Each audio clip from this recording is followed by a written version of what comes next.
Hello, welcome back to Shadow and Tell, the intermittent series in which I locate and attempt to restore merchandise from Jerry Anderson's UFO. Um, Last time we restored the Shadow Mobile, and I was rather hoping by now I'd have had the third in the series, which was Commander Striker's car. Sadly, that's proven very elusive. However, last time I went to our local antiques market, I did manage to pick this up, another Shadow Interceptor. Unfortunately, the previous Shadow Interceptor I restored was in very nice condition for a 50-plus-year-old toy. This one really does look like it's lost a few battles with UFOs. If you have a closer look at that, you'll see the green paint on the metal section is very flecked. The paint on the chrome section is faring no better. The orange is really showing through there. The rest of the metal is rather dull and grimy in places. Likewise, the plastic struts, and this one on this side has really given out. That's hopefully repairable, but it's going to need a lot of plastic cement, I think. But given that this one is in such bad condition, I've decided instead of trying to restore it to its original toy colours, I will do as I did with the Shadow Mobile, and I will restore it to TV colours. So anyone who's seen Jerry Anderson's UFO will remember that in the show these were white with red stripes on them. Goodness knows why Dinky Toys decided they'd look better in green and orange, but they did. That I know for a fact that this green paint is going to be difficult to match anyway, so white will be a lot easier to do. And since the stickers are gone off this one, you can see where they used to be, there and there. There's only one left and it's not in great shape. I will feel no guilt about giving this one a full-on strip down. So, the restore schedule for this one. First, going to dismantle it, take out the screws on the bottom, take the metal sections apart, and then I will sand them down. I will also have to try and prise off these plastic struts so I can repair them and then spray them separately. Spray the plastic bits separately. The pilot is still in his little cockpit. Thankfully the cockpit's not damaged, but for some reason he's popped out of his seat and he's sort of rattling around drunkenly in there. So he's going to have to have some glue shoved on his bottom and then be plonked back in his seat, which I hope he enjoys that. One bit I can't do anything about, sadly, is this back fin. That's been somewhere along the line has had a hard enough bash that it's been bent out of shape, and I'd be reluctant to try setting that. I don't think this zinc is particularly receptive to that being done to it. It will become brittle if I try to manipulate it if it isn't already. So that's just going to have to be a permanent battle scar. One lesson I learned from restoring the Shadow Mobile is that the acrylic paint does not work brilliantly for those sort of sharp stripes on the side. So I'm going to try masking that off more effectively, and if I can find some craft spray paint instead of acrylic paint, I will try that for the red stripes. Other than that, I'm just going to have to order another of those 3D printed missiles for the front of it, because thankfully the mechanism still works. Yeah, nice and sharp. Probably very powerful spring in there still. They were well built, these, in spite of the paint wear.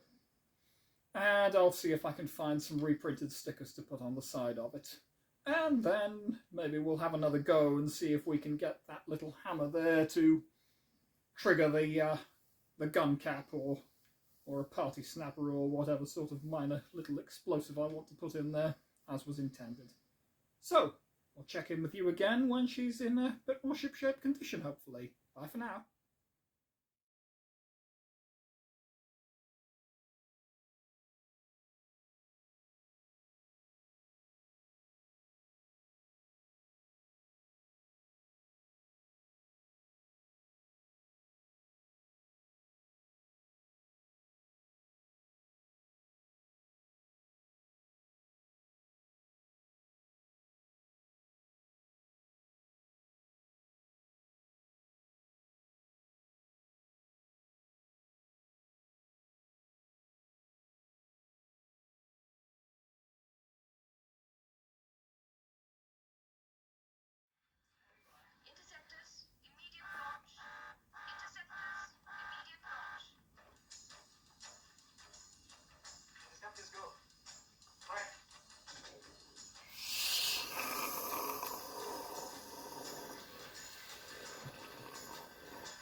And there we go. There is one UFO Interceptor, fully restored, or as near as I can manage it, to its TV colours.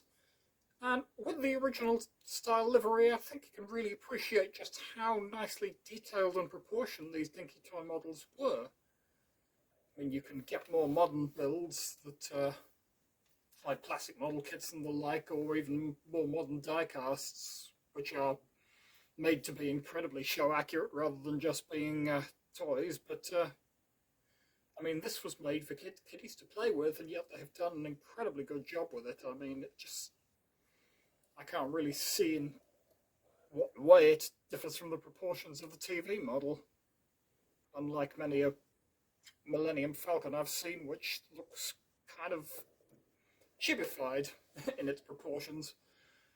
That said, there were some takeaways from this restoration.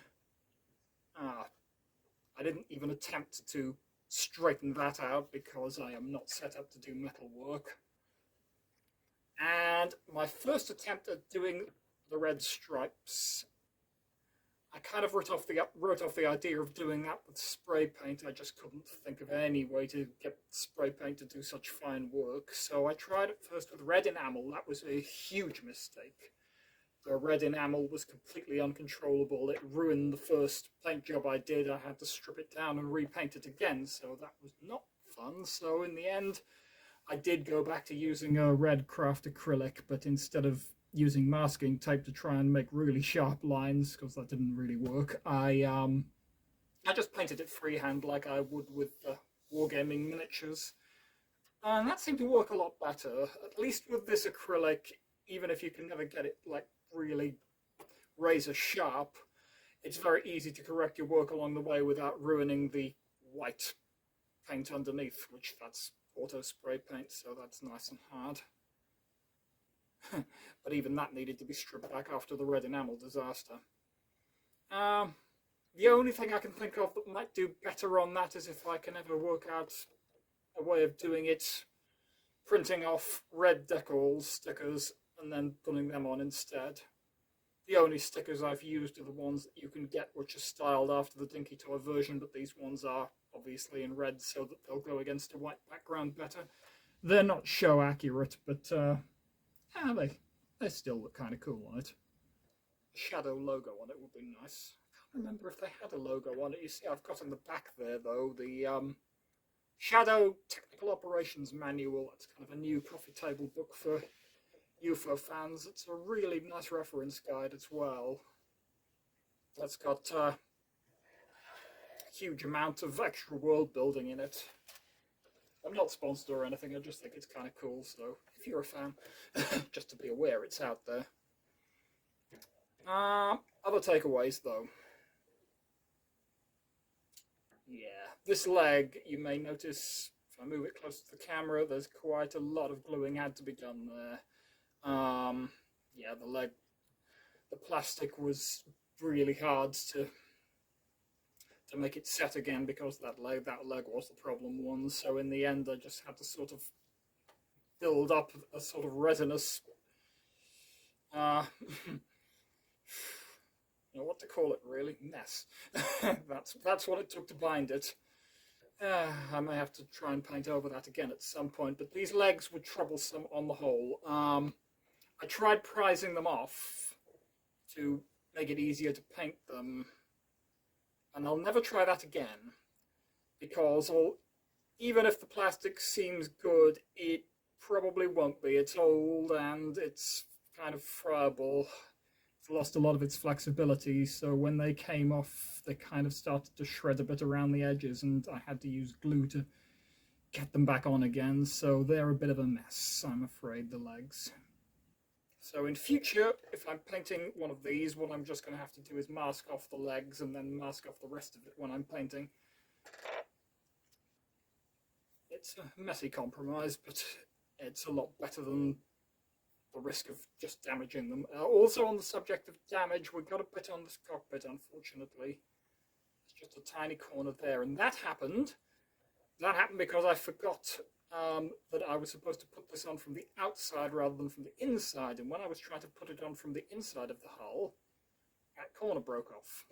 And I briefly panicked there. I didn't think I'd be able to glue such a tiny piece on again. I managed in the end. Of course, if you do absolutely wreck a piece like this, you can get replacements on eBay, but it's never nice breaking an original accessory like that. But no harm in the long run. We got it saved.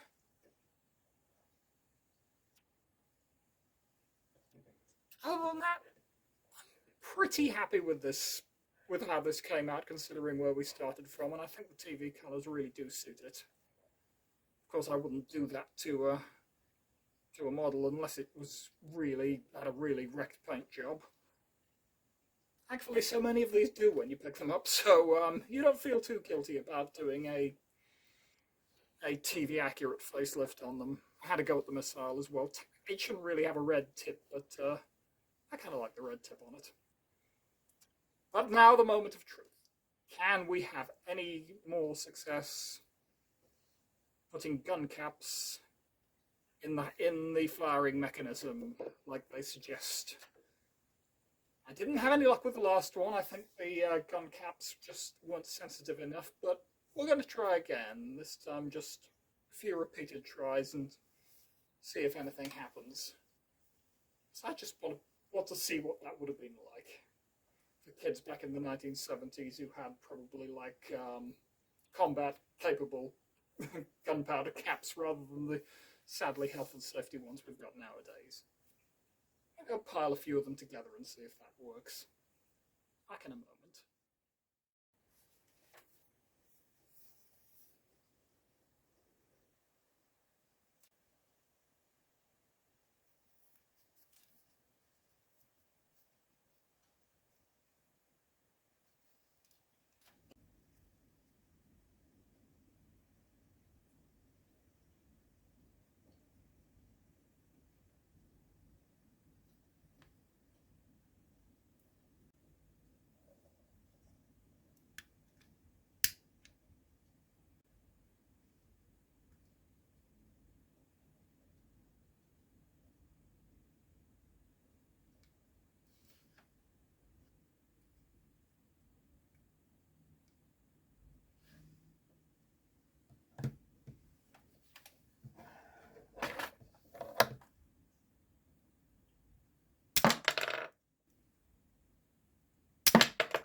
You have to wait a while, but that wasn't disappointing.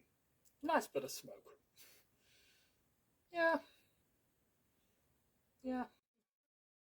I've achieved something today. Thank you for watching.